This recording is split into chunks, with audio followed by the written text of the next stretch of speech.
Okay, so we now have some new functions going on. So we're redefining the functions. We have all these little guys here. And then we're just going to do a bunch of stuff to it. So we're going to look at the h function. And we're going to put in 1/9 into this guy right here. Now, let's do this right away. Let's go ahead and reduce that fraction to a 2. Right, 2 over 1. And then I want to square this. So I'm going to square the top. I'm going to square the bottom. And I'm going to say done. All right. Oh, I need a calculator for this one. Let's see. All right. So let's look at this one here. This one here is this guy. So the first thing that I'm supposed to do is to take this guy to the 1/4 power. So I would do 1296 to the 1/4 power, which is 6. And then I want to do h of 6. So look, where's h? Here is h. Now remember, this one was, we reduced that, right? We said that that was really squared. So we square this, which is 36. Alright, let's go ahead and look at one more in this section. So let's look at this one. We're trying to figure out when is this guy equal to 3. So I need to undo that. And that will take care of all that stuff. You'll get x to the first.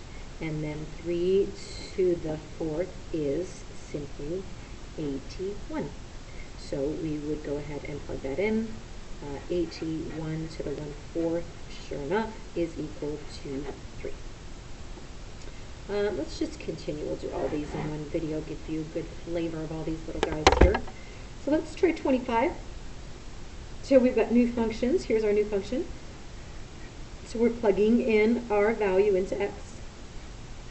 And this says I'm supposed to square root it.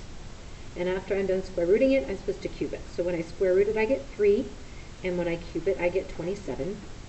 You, of course, are welcome to write it like this as well. Same thing, you square root it, and then you cube it. Now, you can cube it first and then square root it, but they're big numbers. I don't know them. I'd have to get out my calculator. I know going in that order, and it doesn't matter which order you do it in.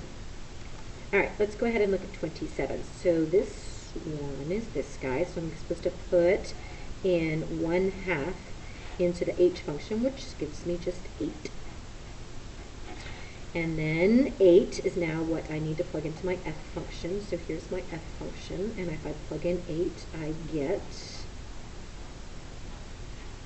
this. So I don't want to, you can square it first and then cube root it, but I know that I can cube root 8. It's just equal to 2. And then I would just square that, which is equal to 4. So again, if you can make it smaller first, makes life just a little teensy bit easier. All right, let's go ahead and look at 30 since it has to do with all these same guys. So what is the value of all this fun stuff? So let's see, g is this guy. So I want to put in this there.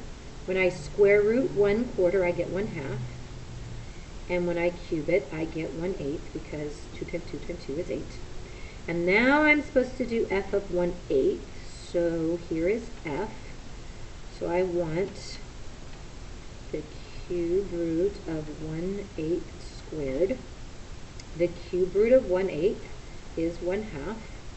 And if I square that, I get 1/4.